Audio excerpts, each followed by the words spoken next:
Hello. Hello, Papa Jack. Hi, Magandang magandang umaga. magandang umaga. You're in the Philippines? Yes po. Saan ka sa Pilipinas? Ako po currently nasa Negros Occidental po. Negros Occidental. Yes po. Okay.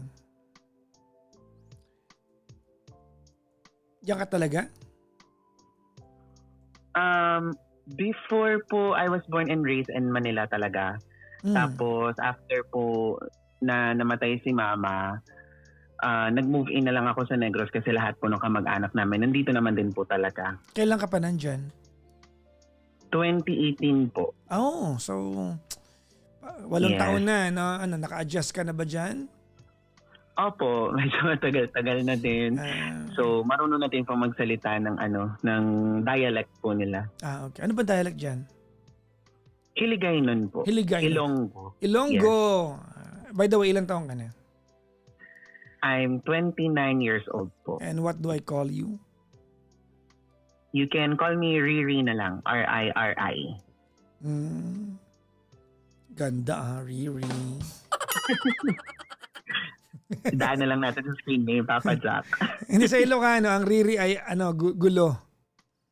Oh, nako po. In my dialect, ang Riri ay gulo.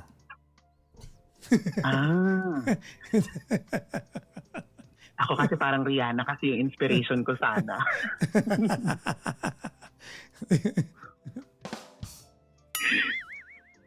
Ay, nako, Rihanna. Sige na, Riri. Okay na yan, Riri. 29 years old from Negros Occidental. Yes po. What do you do? Ako po ay isang virtual assistant. VA. Tapos work from home. Okay. You're earning good?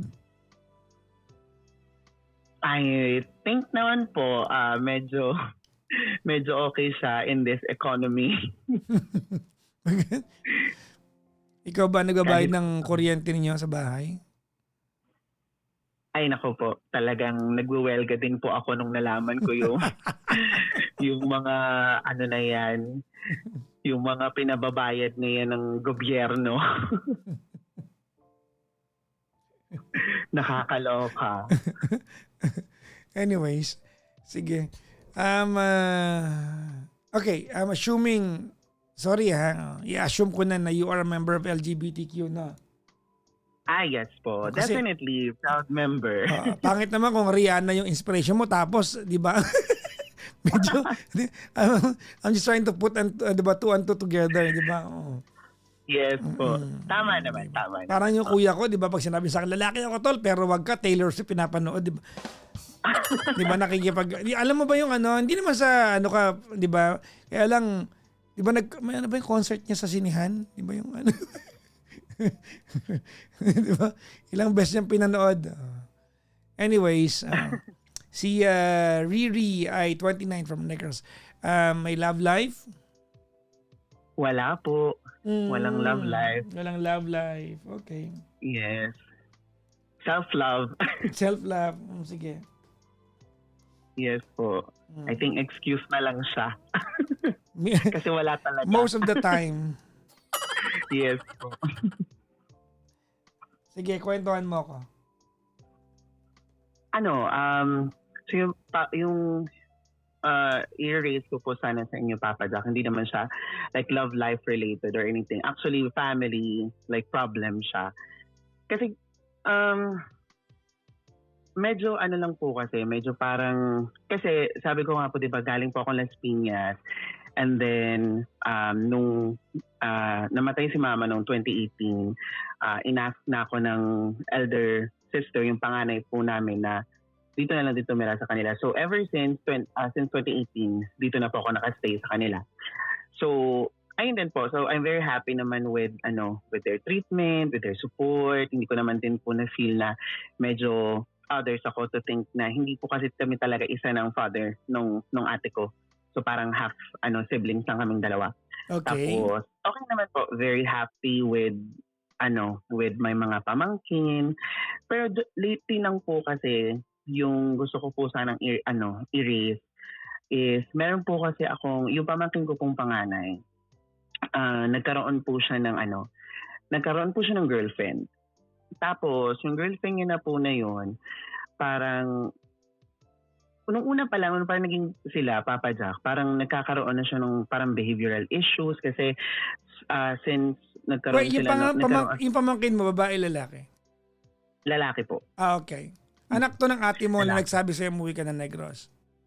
Yes po. Okay, okay. Gets. So, yes po. So, yung pamangkin ko na po na yun na lalaki, nagkaroon po siya ng girlfriend. Tapos yung girlfriend niya na po na yun, since naging sila, nagkaroon siya ng pagbabago sa niya, sa pag-uugali niya. Ilan taon na ba yung Medyo- pamangkin mo? I think he just turned 24 nung May. May 1. Okay. Opo. So medyo may na din naman, Papa Jack. May edad na din naman. Nasa tamang age naman. Tapos, fast forward, parang after couple of months na sila, nabuntis niya po yung babae. Okay, wait lang. Bago Tapos- yan, what did you mean when you said nagkaroon ng behavioral problem yung pamangkin mo? Anong kahulugan nun?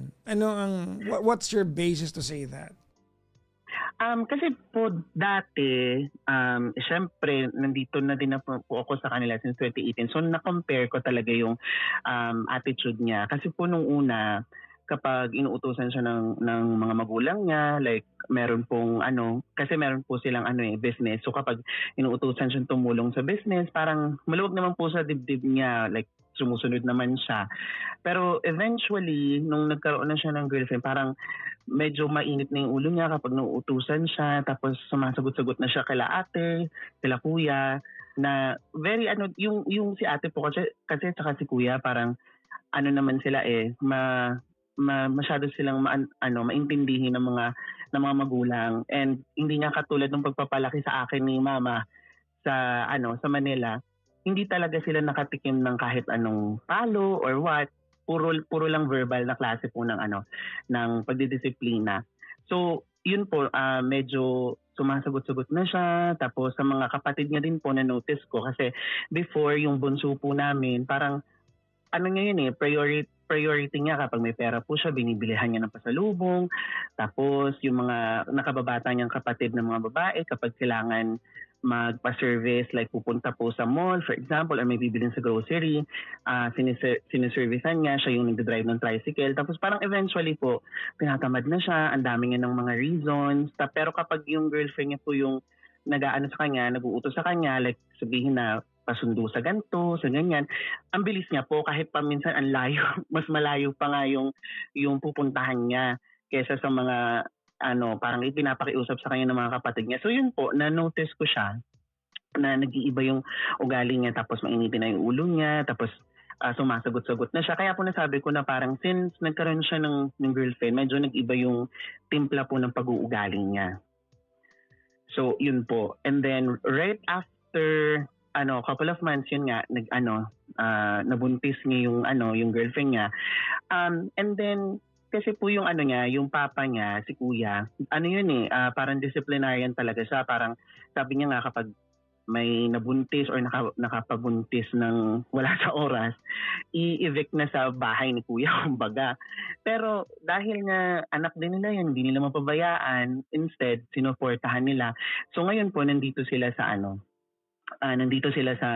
sa amin pa din nakatira. So kasama niya yung babae. And then yung purpose po kasi na parang kaya sila pinastay is for them to be able to save up. Kasi ang reason po is nagbubuntis na nga. So this July na po ata siya manganganak, ganyan. So ang purpose kaya sila pinastay dito is para hindi na sila magbayad ng renta, hindi na sila para magbayad ng pagkain, kasi meron naman kaming groceries, may pagkain, may bigas, may ulam. So kung hindi na lang nila trip yung ulam, for example, depende na sa kanila kung gusto nilang bumili. Tapos as part of parang tulong, kinuha siyang parang tao na sinusweldohan doon sa store po nila. Tapos parang lately lang din po, Papa Jack, medyo nagpo-progress yung pagiging worse ng ng situation, kasi ayun nga, so pinatira sila dito for them to be able to save up. Pero parang nanonotice ko, Papa Jack, na lalo lang silang dumadami yung gastos nila. Like parang nung lately na nagbumili sila ng aircon. Tapos po sila, nagpaayos sila ng kwarto, which is sabi ko, sige, okay naman, baka kasi daw yung babae, medyo siya, sensitive, kapag mainit daw, hinihika, ganon. So naglagay ng aircon, tapos syempre tumaas po yung bill namin. So nung tumaas yung bill namin, hiningan ko po siya ng share kasi usually po ako yung nagbabayad ng bill namin eh, yung electric bill. Wala na pong hindi na po kasama doon yung mga binabayaran ko ding mga mga 4-piece members. Meron pa din kaming dagdag kuryente because bumili nga sila ng aircon. Tapos nanonotice ko lang, Papa Jack, hindi ko kasi malaman kung paano ako magre-react kasi ako, personally sa akin po, okay naman yung pamangkin kong lalaki. In all fairness, Papa Jack, pag ako nga yung nag-uutos sa kanya, nafe-feel ko naman na napaprioritize niya ako. Parang wala ngang instance, Papa Jack, na ako yung nag-utos sa kanya kahit pa nung may girlfriend siya na hindi niya ako susundin. Kaya nga po minsan, parang mas feel bad ako, Papa Jack, na bakit ganun siya sa akin? Tapos hindi siya ganun sa magulang niya. Yung mga magulang niya, yun yung nagpapakain sa kanya, yun yung nagpaaral sa kanya. Hindi ganun yung treatment. Tapos lately, Papa Jack, parang hindi ko makontain yung irita ko. Kasi nakikita ko yung babae, parang kasi mahal na mahal siya nung pamangkin kong lalaki. It's very obvious, Papa Jack. Kasi kahit nga parang na lang basura, basahan na lang yung itsura ng suot ng pamangkin ko. Basta mabilhan niya ng mga kailangan na gamit yung babae, na gusto ng babae, like sa mga pagkain, na cravings, binibigyan niya po. So hindi ko maano na parang yung babae po, feeling ko parang hindi niya nakikita yung situation nila na yung magiging asawa niya po is nagtatrabaho lang sa store, tapos hindi ganun kalaki din yung ini-income. Pero yung amount of things na hinihingi sa pamangkin ko na syempre apparently hindi anong isa, binibigay, parang feeling ko lang, Papa Jack, in a way, ang perception ko parang niya, parang namamanipulate niya yung pamangkin ko because alam niya kasi na mahal siya eh. So kada parang gusto ko ng halo-halo, ayan, kahit na malayo po kasi dito sa amin yung mga fast food, Papa Jack. So kung magpapadeliver ka pa, parang mga 160 pesos ata. So parang pag mga ganun, kiber, kahit na tapos pagdating ng gabi, wala silang ulam, hindi na sila makagastos kasi nga parang in a day na nasobrahan na yung gastos nila. Tapos ang babae pa, sobrang picky niya pa sa pagkain, Papa Jack. Ayaw niya kumain ng native na mga manok. Ayaw niya nun. Gusto niya parang yung mga talagang Hobart na klase ng mga manok, yung mga talagang Magnolia, ganon, yung galing talaga sa mga palengke. Tapos parang eventually, Papa Jack, medyo naiirita ako. Tapos in a way, hindi na lang ako kumikibo. hindi ko na sila pinapansin. Hindi na ako nakipag-usap kasi Papa Jack, ang problema sa akin, pag nagsalita pa kasi ako, wala kasing preno.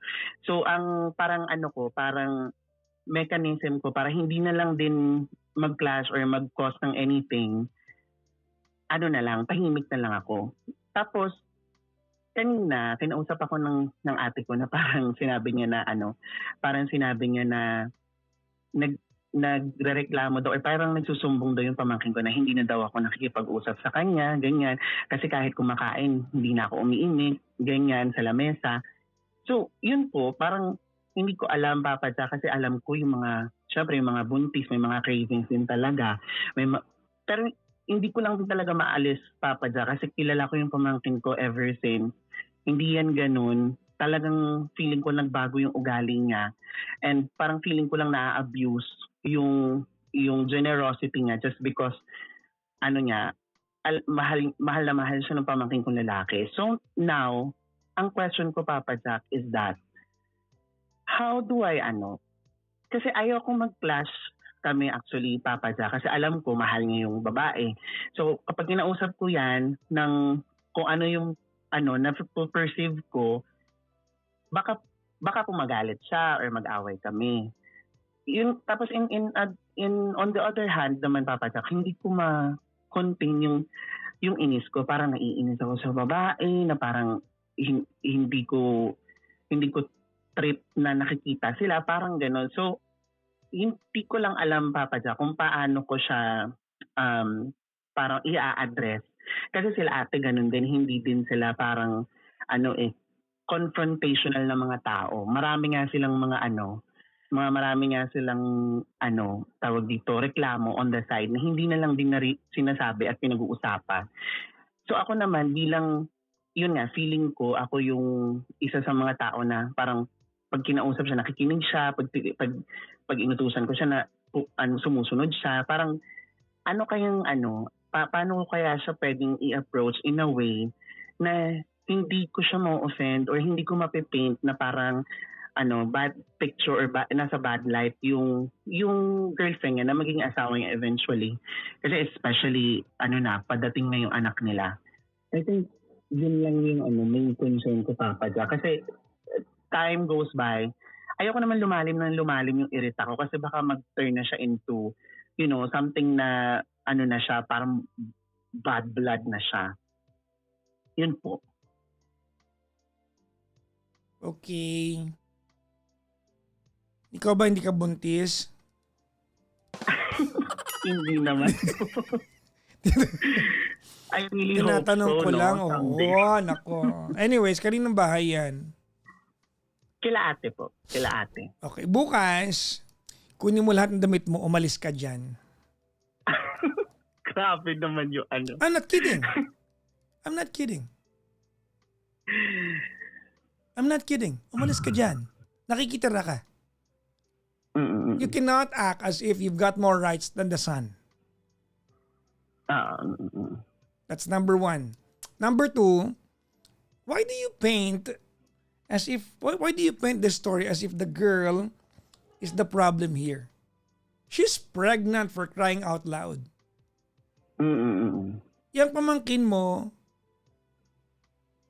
ang dapat may problema dito. Look, hindi na-abuse yung pamangkin mo. Your pamangkin is stupid enough na mambuntis ng babae na hindi readyng ibigay yung paglilihian ng babaeng nagbubuntis. It is not the girl's problem that he wants halo-halo like 10 times a day. Yung pamangkin mo yung hindi ready. Yes po. Bakit yung babae yung problema? Bakit parang yung babae yung na-antagonize? What generosity are you talking about? Anong generosity ng pamangkin mo? Anong generosity niya? Hindi ba siya nahihiya na magkakaanak na siya and yet nakasandal siya sa magulang niya? Na simpleng halo-halo issue ng tito? Ng idol si Rihanna? Simpleng halo. Kung alam ba, ganito, ako yung nanay ng babae. Yung anak ko nabuntis ng pamangkin mo. Yung anak ko nagbubuntis sa bahay ninyo, gusto ng halo-halo, may issue pamilya mo? Gets, oo, gets. Ibig niyo sabihin sa akin, yung anak ko nagbubuntis, halo-halo lang gusto? May issue kayo? Ganun ka walang kwenta yung magiging tatay na magiging anak, na magiging apo ko? Walang kwenta? Halo-halo may issue buong bahay niyo?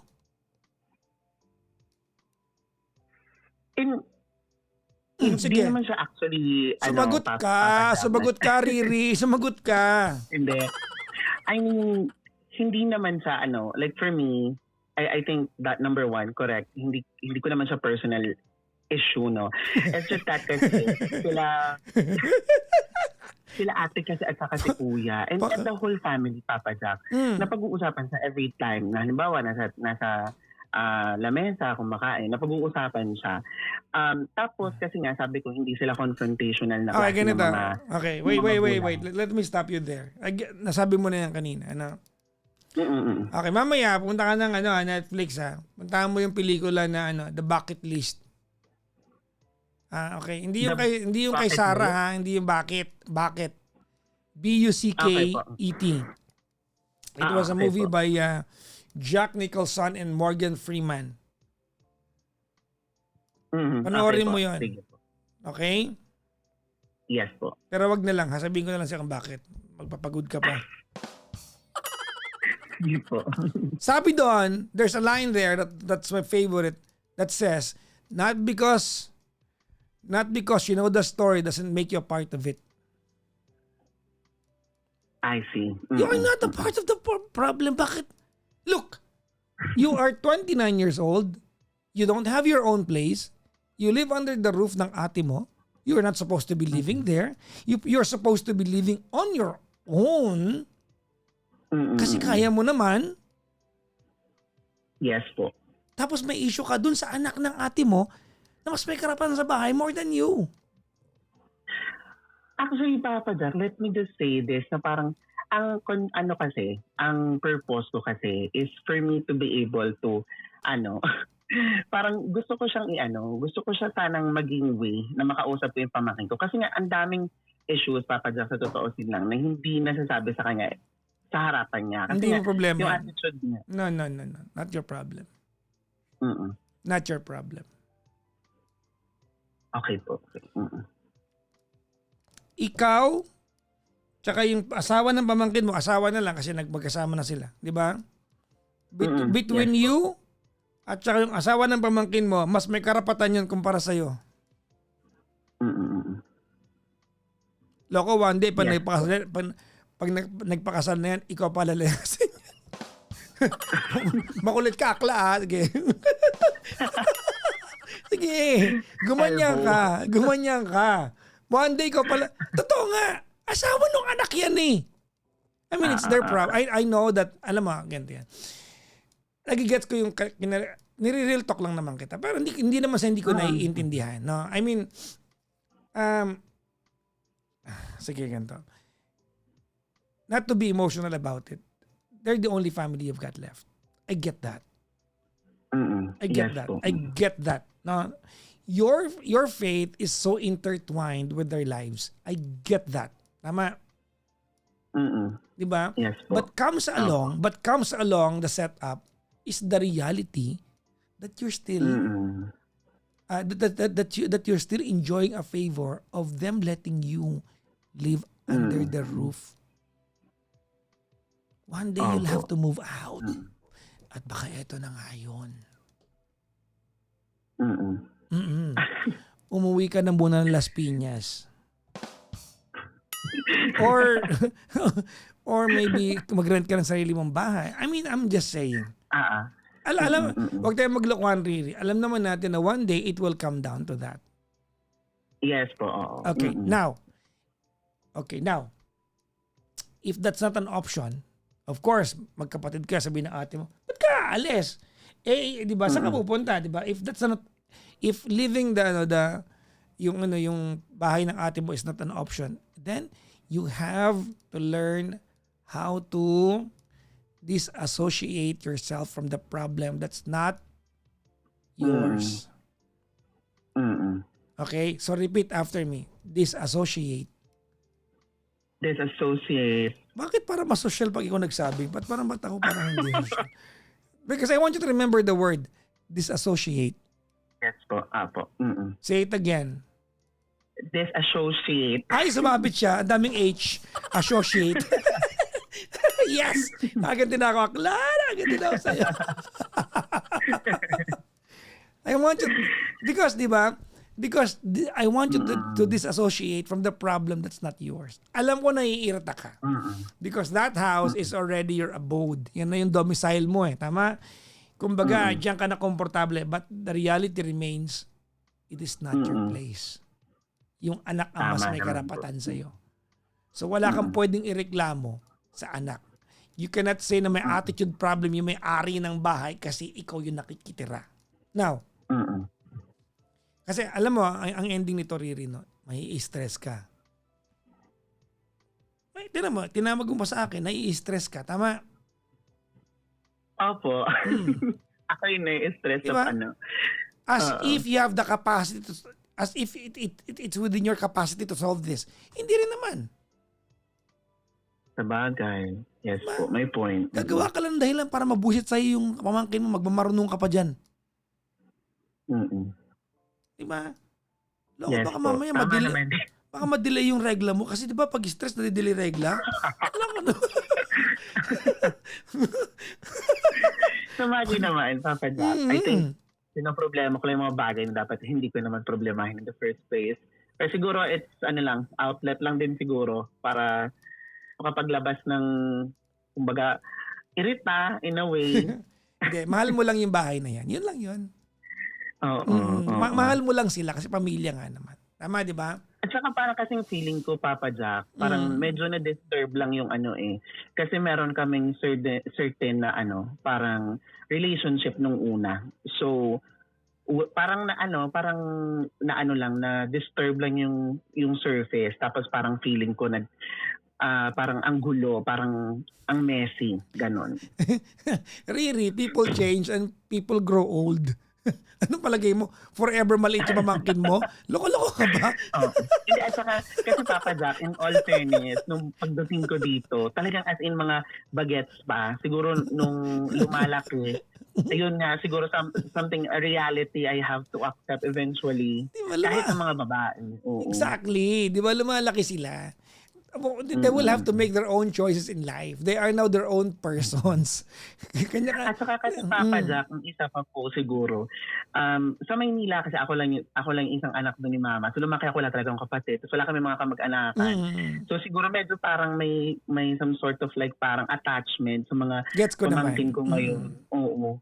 Parang feeling ko, parang siguro in a way, I would admit na parang siguro kasi dati, we used to spend more time. Ngayon, syempre, dahil may family na, parang nafe-feel ko na parang aloof na siya sa amin, ganun. Yun lang naman po. Kasi magiging tatay na siya. Baka, I mean, this is what we call changing of guards. Diba? Oo. Hindi na ikaw ang may-ari ng kanyang, hindi na kayong mga adult ang may-ari ng kanyang ng tawag nito ng pwede mag-utos sa kanya because he himself is already an adult. Matter of fact, magiging tatay na nga. Sa bagay po. Feeling ko nga, naiintindihan ko na ngayon yung mga teleserye rin yung nanay, galit sila dun sa babae. But ako not necessarily na galit. Parang feeling ko siguro yun lang din siguro yung yung na-feel ko because yun nga, merong other person na nasa bahay na namin, tapos siya medyo iba na yung priority niya. Of course. Hindi na sa magulang niya, hindi na sa amin, ganun. Of course. Yes po. Gets naman. Kasi feeling ko nga kahit sa mga babae siguro mangyari eventually kung nagkaroon sila ng mga boyfriends, parang feeling ko mawawala kasi ako ng tropa kasi isa pa Papa Jack, nung umuwi ako ng 2018, wala na akong mga friends dito eh. Like yung mga childhood friends ko lahat nasa Las Piñas. So kumbaga naging sila yung parang pinaka closest na na circle. Well, just like them. Grow up. Sabagay. My point. Say it after me. Repeat after me. Hindi. Ano po? Say it after me. Repeat after me. Hindi. Hindi. Na ako. Magiging. Atribida. Kasi. Malapit na akong. Maging. Lola Riri. Oh my God. Isa pa nga yun, Papa Jack, parang hindi ko talaga ma-accept. Lola na talaga. Yes! At the ripe age of 29 years old, ikaw ay isa ng Lola, Grandma Riri. Ayan, makulit ka. Parang pwede bang, tita lang ulit yung ikaw. Saka na lang siguro parang feeling ko pag nag-40 na ako, pwede na mag-transition sa endearment na Lola. Tumigil ka. Oh. Ikaw si Granny Riri. Grabe yung Granny. Bakit? Anong tawag mo dyan? Mga Novavilla. Pamangkin mo, magkakaroon ng apo. Di Lola. Yes po. Sabagay. Diba? Opo. Ikaw si Mamita Riri. Ay, cute yun. Gusto ko yung Mamita. Para nakakasosyal. Okay. Yes, yun lang naman po, Papa Jack. Thank you for I think for reminding me of minding my own business. Yes. Kung hindi, bukas mag-impake ka na at ribida ka kasi masyado. Sige na nga, hindi na ako makialam. Baka nga ako yung ma-elbow. Oo. Baka first eviction night ako yung wala. Oo. I mean, totoo yan. When it comes down to it, hindi ka kakampihan. Anak yun eh. Sabagay. Diba? Mm-mm. Hindi. Itong lola na to Baka makulit. akala ko tapos biglang ako pala yung tatawagin ni Tony. Ha? Baka po ako yung tawagin pangalan sa eviction night. Oo, di ba? Sabihin sa'yo, housemate, mag-impake ka na. Mag-abroad ka muna, ganun. Anyways, maraming salamat, ha, Mamita Riri. Salamat po, Papa Jack. Pakilamera ka kasi, ha? Bye-bye. Salamat. Bye-bye po. Ayan, mga kaibigan, yan po si Riri. Sus.